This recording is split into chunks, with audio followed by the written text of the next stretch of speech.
तो दोस्तों मैं फिर से हाजिर हूँ आपके लिए एक और नया वीडियो लेकर, जो कि एक बार फिर से स्लेशर हॉरर मूवी पर होने वाला है।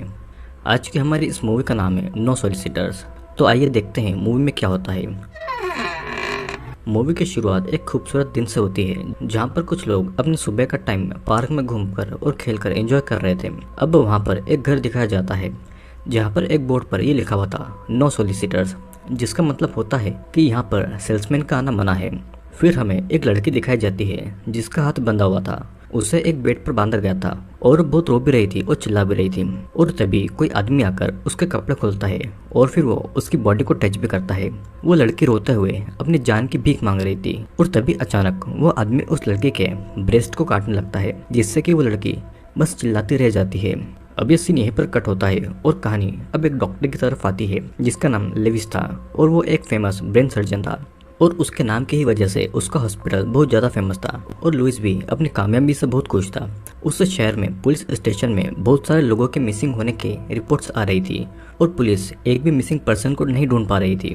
और फिर तभी एक औरत वहाँ पर मिसिंग रिपोर्ट लिखाकर उस लड़की का फोटो देती है, जिसे हमने मूवी की शुरुआत में देखा हुआ था। ये वही लड़की थी जिसका ब्रेस्ट काटा जा रहा था। अब पिछले 3 महीने से 3 लोग मिसिंग हो गए थे, जिनका अभी तक कोई भी सबूत नहीं मिला हुआ था।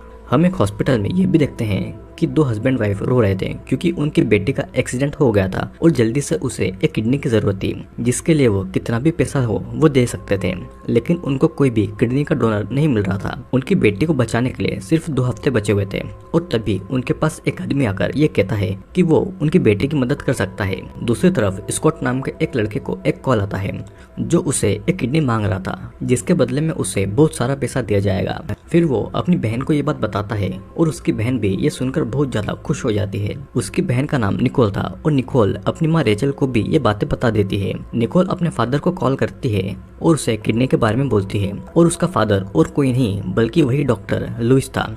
लुइस भी ये सुनकर बहुत खुश हो गया था और लुइस अपनी वाइफ को ये भी बताता है कि कंट्री के बेस्ट सर्जन का अवार्ड उसे दिया गया है। रेचल भी ये सुनकर बहुत ज्यादा खुश हो गई थी और इस खुशी में वो आज स्पेशल डिनर बनाने वाली थी। फिर रेचल निकोल और स्कॉट से पेशेंट के रूम में जाकर उनके बेड को साफ करने को कहती है और दोनों खुशी से सर्जरी रूम में चले जाते हैं, जहाँ पर कुछ लोग बेड से बंधे हुए थे और ये वही मिसिंग लोग थे जिन्हें पुलिस भी ढूंढ रही थी।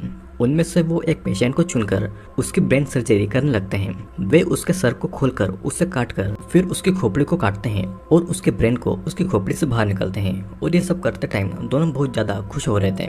इधर पुलिस उन मिसिंग पर्सन्स को ढूंढ रही थी पर उन्हें कोई भी सबूत नहीं मिल रहा था। यहाँ पर उस सर्जरी रूम में निकोल उनसे उनके हालचाल के बारे में पूछती है और तभी एक लड़का विलियम निकोल को और उसकी फैमिली को गालियां देता है। तब निकोल विलियम के कटे हुए हाथ को दबाती है, जिससे कि विलियम दर्द के मारे बहुत चिल्लाता है और फिर निकोल और स्कॉट विलियम को पकड़कर उसकी जीवान काट देते हैं और बाकी मरीजों से कहते हैं कि अगर किसी ने उनकी फैमिली को गाली दी तब वो उसकी भी जुबान काट देंगे। अब फिर हमें एक ऑफिस में मार्विन नाम का एक आदमी दिखाया जाता है जो कि अपने लोगों से बिजनेस को आगे ले जाने के लिए उन्हें टिप्स दे रहा था। मार्विन मिंडी नाम की एक लड़की को घर घर जाकर अपनी कुकीज बेचने को कहता है और मिंडी मैप में घरों को देखकर वहाँ पर जाने के लिए निकल जाती है। इधर पुलिस गायब हुए लोगों का केस देख रही थी और उन सभी लोगों की जॉब भी अलग अलग थी, तो चाहकर भी उन मिसिंग लोगों का एक दूसरे के साथ कोई भी कनेक्शन नहीं था। यहाँ पर मिंडी लुइस के घर में कुकीज बेचने के लिए आई हुई थी और उसकी कुकीज बिक जाए इसीलिए वो खुद को थोड़ा हॉट दिखाती है और वो अपनी वेडिंग रिंग को भी निकाल देती है।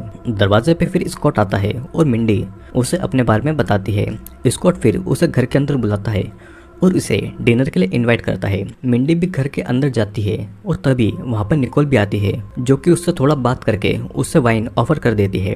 वहाँ पर रेचल भी अब आ गई थी और वो आकर मिंडी से बहुत अच्छे से बात कर रही थी और बातों ही बातों में रेचल और निकोल को पता लगता है कि मिंडी कहाँ पर आई है किसी को भी नहीं पता है। निकोल किचन में आकर स्कॉट को भी ये बताती है कि किसी को भी नहीं पता है कि वो कहाँ पर आई हुई है, जिसे स्कॉट सुनकर बहुत ज्यादा खुश हो गया था।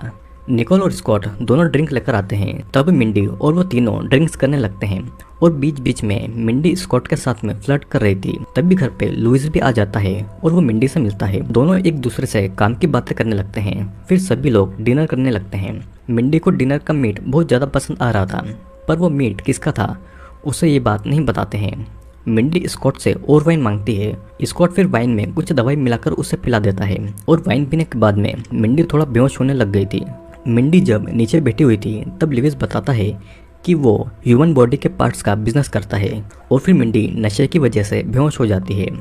अभी वे लोग मिंडी को भी नीचे बेसमेंट में लेकर उन पेशेंट के साथ में रख देते हैं और फिर वे सभी किडनी डोनर के लिए जैक नाम के एक पेशेंट को सिलेक्ट करते हैं। सभी फिर जैक की किडनी निकालने लगते हैं और लुइस साथ ही साथ अपने बच्चों को भी ऑपरेशन करना सिखा रहा था। अब इस बार पुलिस हॉस्पिटल्स में मिसिंग पर्सन्स के बारे में पूछताछ करने जाती है। वो वहाँ पर उन डॉक्टर्स को मिसिंग पर्सन्स की फोटोज दिखाते हैं, पर हॉस्पिटल वालों को उन सभी के बारे में कुछ भी नहीं पता था। अब पुलिस वहाँ से चली जाती है और तब वहाँ पर लुइस का आदमी किडनी डिलीवर करने आता है। तब भी उस आदमी को दिखाई देता है कि एक और परिवार को अपने बच्चे के लिए एक हार्ट की जरूरत थी। वो आदमी कॉल करके ये बात स्कॉट को बता देता है। स्कॉट ये बात अपनी फैमिली को बताता है और ये सब ये सुनकर बहुत ज़्यादा खुश होते हैं, क्योंकि इन सब से उनके पास बहुत ज़्यादा पैसा आने वाला था। निकोल और रेचल ने तो अपनी शॉपिंग की लिस्ट भी बना ली थी। अब फिर स्कॉट किसी के बॉडी के कंकाल को मशीन में पाउडर बना रहा था। वे यहाँ पर लोगों के इंपॉर्टेंट बॉडी के पार्ट्स को बेच देते हैं और जो पार्ट्स नहीं बिकते हैं वे उन्हें खा लेते हैं और कंकाल का पाउडर बना देते हैं, जिससे कि कोई भी सबूत नहीं बचता और इसीलिए वे अभी तक नहीं पकड़ गए थे। अब सीन कट होता है और निकोल घर का सामान लेने के लिए जाती है और रास्ते में उसे ऐसा लगता है कि कोई उसका पीछा कर रहा है और तभी अचानक एक आदमी वहाँ पर आकर निकोल को पीछे से पकड़ लेता है। वो निकोल को एक दीवार पर धकेल देता है और तब निकोल का एक ईयरिंग वहाँ पर गिर जाता है। वो आदमी उसका रेप करना चाहता था, पर निकोल खुद उस आदमी को सेड्यूस करने लगती है और वो अपने शर्ट के बटन खोलकर अपने बॉडी के पार्ट्स को उसे दिखाती है। फिर निकोल भी उसकी पैंट खोल के उसे प्रेशर देने लगती है और तभी अचानक निकोल एक चाकू निकालकर उस आदमी का प्राइवेट पार्ट भी काट देती है। वो आदमी दर्द से बहुत चिल्लाता है और फिर निकोल चाकू से उसका गला काटकर उसका प्राइवेट पार्ट कच्चा ही खा जाती है। अब कुछ देर के बाद में पुलिस को भी उस बॉडी के बारे में पता लग गया था और पुलिस भी ये देखकर हैरान थी कि उसका प्राइवेट पार्ट कटा हुआ है और वो कहाँ गया है।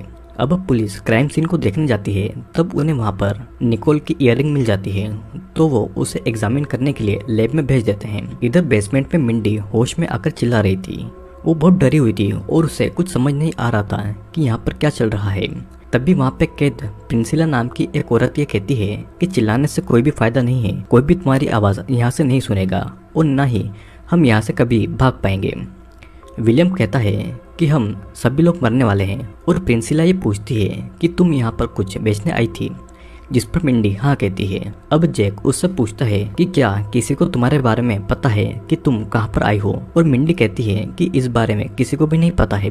विलियम आगे कहता है कि तब तो हमें कोई भी नहीं बचाने आएगा। मिंडी ये समझ नहीं पा रही थी कि लुइस डॉक्टर है और रेचल नर्स, फिर वो लोगों को ऐसे क्यों किडनैप करके रखते हैं और किडनैप हुए लोगों को कोई भी क्यों नहीं ढूंढ रहा था। मिंडी को उनकी बातों से ये पता लगता है कि वे सिर्फ उन्हीं लोगों को किडनैप करते हैं जिनका आगे पीछे कोई न हो, या फिर किसी को भी इस बारे में पता नहीं हो कि वो लास्ट टाइम कहाँ पर गए थे। प्रिंसिला मिंडी से कहती है कि वे लोग हमारे बॉडी के पार्ट्स को बेच देते हैं, कि उससे भी बुरा तो ये है कि वे सभी कैनिबल्स हैं, मतलब कि वे इंसानों को मांस खा जाते हैं। अब मिंडी को भी ये समझ आ गया था कि उस दिन जिस मीट की वो तारीफ कर रही थी वो असल में इंसानी मांस था और वो इंसानी मांस खा रहे थे। अब स्कॉट लुइस को लास्ट मंथ की इनकम दिखाता है, जो कि ह्यूमन बॉडी के पार्ट को बेचकर आए हुए थे, जिसे देखकर सभी बहुत खुश थे। फिर लुइस और रेचल कहीं पर बाहर जाने वाले थे, तो वो रात के खाने के लिए स्कॉट और निकोल को इंसानी मांस रेडी रखने को कहकर वहाँ से चले जाते हैं और दोनों बच्चे रात के खाने के लिए बहुत ज्यादा खुश थे और वे बेसमेंट की तरफ चले जाते हैं। बेसमेंट में मिंडी उनसे झूठ कहती है कि उसके बॉस को पता है कि वो कहाँ पर है और वो उसे बचाने के लिए पुलिस को भेज देगा, लेकिन उनको भी पता था कि मिंडी झूठ बोल रही थी। निकोल स्कॉट से मिंडी को ऑपरेशन रूम में ले जाने के लिए कहता है और ये सुनकर मिंडी बहुत ज्यादा डर गई थी। वो कहती है कि मेरे सारे पैसे तुम रख लो और ये किसी को, मैं यहाँ से जाने के बाद में किसी को कुछ भी नहीं बताऊंगी। और तभी स्कॉट कहता है कि हमें हमारी फैमिली का बिजनेस भी तो चलाना है और डॉक्टर की नौकरी में कहाँ पर ज्यादा प्रॉफिट होता है। और निकोल विलियम को चिल्लाते हुए कहती है कि उसकी जीभ को पकाकर खाने में कितना ज्यादा मजा आएगा। फिर ऑपरेशन रूम में मिंडी को एक बेड पे हाथ पैर फैलाकर बांध दिया जाता है। मिंडी स्कॉट से अपनी जान की भीख मांग रही थी और स्कॉट मिंडी के हाथ और पैर पर मॉर्फिन का इंजेक्शन लगा देता है और फिर वो उसके हाथ और पैरों के 2 टुकड़े कर देता है, लेकिन वो चिल्लाती रह जाती है और उसका हाथ एक कुल्हाड़ी से काट दिया जाता है और मिंडी दर्द से वहीं पर बेहोश हो जाती है। अब रात को पूरा पूरा परिवार मिंडी के बॉडी के पार्ट्स को मसाला लगाकर बना रहा था और वे सभी रात के खाने के लिए बहुत खुश थे। और आखिरकार एक कैनिबल के लिए सबसे ज्यादा पसंदीदा इंसानी मांस ही होता है। इधर पुलिस को एक ज्वेलरी की शॉप से ये पता लगता है कि निकोल का वो इयररिंग पूरे शहर में बस एक ही है और अब शायद ऐसा हो सकता है कि निकोल पकड़ी जाए। तो अब एक लेडी पुलिस ऑफिसर को यह ध्यान में आता है कि मिसिंग हुए सभी लोग अपनी जॉब के लिए ऑफिस से बाहर काम करने जाते थे, लेकिन अभी तक किसी की भी डेथ बॉडी का एक भी टुकड़ा नहीं मिला था। तो इसीलिए पुलिस कुछ भी पता नहीं कर पा रही थी। इधर डिनर टेबल पर सभी बड़े चाव से मिंडी के बॉडी के पार्ट्स को खा रहे थे और मिंडी के उंगलियों के मांस को स्कॉट बहुत ज्यादा पसंद करता है। अचानक कोई उनके दरवाजे पर आता है और दरवाजे पर वही दो पुलिस ऑफिसर थे जिनका नाम राल्फ और जूली था और वे उन मिसिंग लोगों के बारे में पूछने के लिए आए हुए थे, पर उनको वहां से कोई भी सुराग नहीं मिलता तो वे वहां से चले जाते हैं। अब रात को खाना खाने के बाद में वे सभी अपनी नेक्स्ट हार्ट की डिलीवरी के लिए विलियम को सिलेक्ट करते हैं। निकोल विलियम को एनेस्थेसिया देती है और वो बेहोश होने लगता है। वे लोग विलियम को ऑपरेशन रूम में लेकर जाते हैं और फिर उसका दिल निकालने लगते हैं। लुइस निकोल को ये सारी सर्जरीज सिखा रहा था। वो कहता है कि वो किसी एक की लाइफ बचाने के लिए किसी दूसरे की जान ले रहे हैं, लेकिन असल में वे किसी की जान बचा भी नहीं रहे थे। वे तो बस अपने पैसे बना रहे थे और इंसानी मांस को स्वाद लेकर खा रहे थे। लुइस ने तो दुनिया के सामने अपना नाम कमा ही लिया था कि वो बेस्ट सर्जन है। अब दूसरे दिन वही दो पुलिस ऑफिसर राल्फ और जूली उसी ज्वेलरी शॉप में पूछताछ करने के लिए जाते हैं और वहां से उन्हें पता लगता है कि वो इयररिंग 4 लोगों ने लिया था और जिस कस्टमर ने पेमेंट किया था जूली उसका एड्रेस मांगती है। इधर बेसमेंट में विलियम का दिल निकाल लिया गया था और उन लोगों ने उसे मशीन की मदद से जिंदा रखा हुआ था ताकि उसके बाकी के बॉडी के पार्ट्स भी जरूरत के टाइम काम में ले लिया जाए। विलियम को देखकर बाकी सब भी बहुत ज्यादा डरने लगते हैं कि पता नहीं अब उनके साथ में क्या होगा। वे लोग वहां से भाग भी नहीं सकते थे क्योंकि लिवेस के परिवार ने उनका एक हाथ और एक पैर काट कर रखा हुआ था ताकि वे कभी भी यहाँ से भाग नहीं पाए और अगर वे भागते हुए पकड़े भी जाए तो उनके जख्मों पर और ज्यादा दर्द बढ़ने की मेडिसिन उनको दी जाएगी। जैक से विलियम का दर्द नहीं देखा जा रहा था तो वो किसी तरह से उठकर विलियम की मशीन बंद कर देता है ताकि उसे सुकून की मौत मिल जाए और सभी विलियम की इस हालत पर बहुत ज्यादा दुखी होते हैं। स्कॉट जब वहां पर आता है तो देखता है कि विलियम मरा हुआ पड़ा है और वह सभी पर गुस्सा करता है। स्कॉट और निकोल जैक को ऑपरेशन रूम में ले जाकर उसे बहुत ज्यादा टॉर्चर करते हैं। वे हथौड़े से उसके एक पैर को तोड़ मरोड़ देते हैं और वो दर्द के मारे बहुत चिल्ला रहा था। उसकी चीखों से प्रिंसिला और मिंडी भी डर गई थी और वे जोर जोर से रोने लगी थी। निकोल जैक को दर्द बढ़ाने का इंजेक्शन देती है और जैक तब उसको गालियां देता है। स्कॉट और निकोल एक ग्रिल गन से जैक के मुंह के अंदर चोट करने लगते हैं और उसे बार बार उसके दर्द को बढ़ाने का इंजेक्शन भी दिया जा रहा था। स्कॉट के हाथ में एक हथियार था जो कि जैक खुद ही उस हथियार को अपनी आंख में घुसाकर मर जाता है क्योंकि वो इतना दर्द नहीं सहन कर पा रहा था। फिर निकोल जैक की आंखों को निकालकर खा जाती है और स्कॉट उसकी दूसरी आंखों को निकालकर खा लेता है और ये सब देखकर मैंडी उल्टी कर देती है। स्कॉट और निकोल लुइस को कॉल करके ये सारी बात बता देते हैं ताकि कोई नुकसान न हो जाए क्योंकि अगर कुछ नुकसान हो जाता है तो बॉडी के पार्ट्स को नहीं बेच पाएंगे।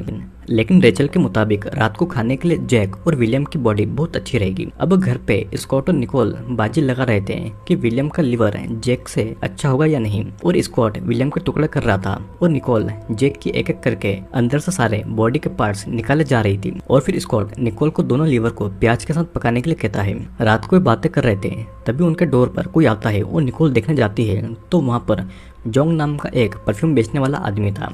निकोल उसे अपनी अदाओं से सेड्यूस करने लगती है और वो उसको घर के अंदर बुलाती है।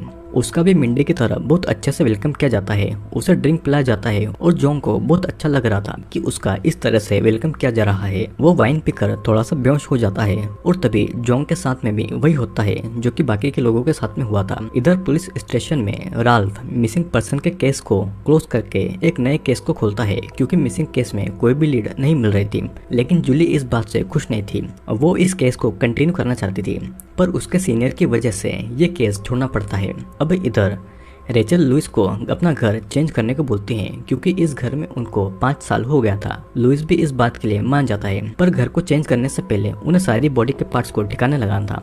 बेसमेंट में स्कॉट किसी लड़की के ब्रेस्ट को ग्राइंड कर रहा था और उसने जोंग का भी एक पैर काट दिया था और उसे पकाने के लिए ले गया था। जोंग कहता है कि उसे ढूंढते हुए लोग जरूर आएंगे। और यहाँ पर निकोल कहती है कि हमारे घर के बाहर ये लिखा हुआ है नो सोलिसिटर्स, तो ये देखकर कोई भी तुम्हें यहाँ पर ढूंढने नहीं आएगा। लुइस सभी पेशेंट की हेल्थ चेक करता है और मिंडी उनको छोड़ देने के लिए कहती है। लुइस उन्हें छोड़ता भी कैसे? उसे उनकी बॉडी पर निकोल को सर्जरी जो सिखानी थी, उसे उनके बॉडी के पार्ट्स भी बेचने थे और नाम भी कमाना था जो कि लोगों की जान बचाता है। प्रिंसिला उससे कहती है कि तुम लोगों को ही खा जाते हो। तब निकोल ये कहती है कि हम तुम्हें खा रहे हैं, न कि जानवर के मांस को खा रहे हैं, और इस तरीके से वे जानवरों को भी बचा रहे हैं और नेचर को भी बचा रहे हैं। वे किसी भी बॉडी के पार्ट्स को फेंकते नहीं है, सब किसी न किसी तरीके से यूज करते हैं। अगर हम बुरे हैं तो तुम भी बुरे हो, जो कि नो सोलिसिटर्स का बोर्ड देखकर भी हमें डिस्टर्ब करने आ गए थे और इसीलिए अब तुम्हें यहाँ पर आने की सजा मिल रही है। उसी रात को लुइस के घर पर एक चोर आता है। वो घर पे चोरियां करने लगता है और फ्रिज से मीट निकाल कर खा जाता है, पर वो उसे अच्छा नहीं लगता है तो वो उसे थूक देता है क्योंकि वो इंसान का मांस था। फिर वो उसी बेसमेंट में जाता है और वहाँ पर उन सबको देखकर वो शॉक्ड हो गया था। मिंडी उस चोर से मदद मांगती है और वो उसे सब कुछ बताती है कि वे लोग कैनिबल्स हैं और उनके बॉडी के पार्ट्स को बेचते हैं। वो चोर वहाँ से निकलकर पुलिस को कॉल करने का वादा करता है और तभी वहाँ पर निकोल चोर को बेहोशी का इंजेक्शन देने आ जाती है, पर चोर उसे मारकर भाग जाता है। चोर को भागता हुआ देखकर लुइस की पड़ोसी पुलिस को कॉल करके ये सब बता देती है, पर पुलिस ऑफिसर राफ इस बात पर ज्यादा ध्यान नहीं देता है। अगली सुबह लुइस सभी को बताता है कि रात के लिए अच्छा सा खाना तैयार करो क्योंकि तुम्हारा कजिन ब्रदर आने वाला है। रेचल फिर स्कॉट और निकोल को मांस रेडी करने को कहती है और स्कॉट बेसमेंट में जाकर किसी के कटे हुए बॉडी के पार्ट के टुकड़े करता है और रात को उसी को मसाला लगाकर पकाया जाता है। सभी रात के खाने के लिए बहुत ज़्यादा खुश थे और तभी डोर पर उसका कजिन आता है और वो और कोई नहीं बल्कि पुलिस ऑफिसर राल्फ था और पहले से ही राल्फ उनके साथ में मिला हुआ था। राल्फ फिर वहाँ पर निकोल का इयररिंग लेकर आता है जिसकी वजह से वो पकड़ी जा सकती थी और राल्फ ने ही आइडिया लगाकर उस केस को बंद कर दिया था। राल्फ भी एक कैनिबल था और वो भी उनके साथ इंसान के मांस को खाने लगता है। अब रात को लुइस और राल्फ अपने बच्चों को ये कहते हैं कि वो घर चेंज करने वाले हैं और ये सुनकर बच्चे बहुत ज्यादा खुश हो जाते हैं। वे जल्दी ही अपने घर को चेंज भी कर लेते हैं और अब वे नए घर में भी नो सोलिसिटर्स का बोर्ड लगा देते हैं और वे उस नए घर में भी अपने इस बॉडी के पार्ट के काम को जारी रखते हैं। लेकिन हम दूसरी तरफ ये देखते हैं कि राल्फ ने भी अपने घर में एक लड़की को बांध कर रखा हुआ है। लड़की के कपड़े पहनकर वहाँ पर आता है और कहता है कि खाने के लिए तुम बहुत ज़्यादा टेस्टी होगी और लड़की के चीखों के साथ में ये मूवी यहीं पर एंड हो जाती है। तो दोस्तों ये मूवी एक ऐसे डॉक्टर के बारे में है जो कि अपनी रियल लाइफ में तो बहुत अच्छा सर्जन था, लेकिन वो एक और काम करता था, लोगों के बॉडी के पार्ट्स को ब्लैक मार्केट में बेचने का, और इसीलिए वो ऐसे लोगों को चुनता था जो कि अक्सर सेल्समैन हुआ करते थे क्योंकि किसी को भी ये पता नहीं होता था कि आखिरकार वो कहाँ पर जा रहे हैं। जिस पुलिस ऑफिसर के हाथ में ये केस आया वो भी लुइस की तरह कैनिबल था और वो भी इंसान के मांस को खाता था। तो आई होप दोस्तों आपको ये वीडियो जरूर पसंद आया होगा। वीडियो अगर पसंद आया हो तो लाइक शेयर और सब्सक्राइब जरूर कर लेना क्योंकि मैं जल्द ही ऐसे ही इंटरेस्टिंग वीडियोस लेकर आने वाला हूँ।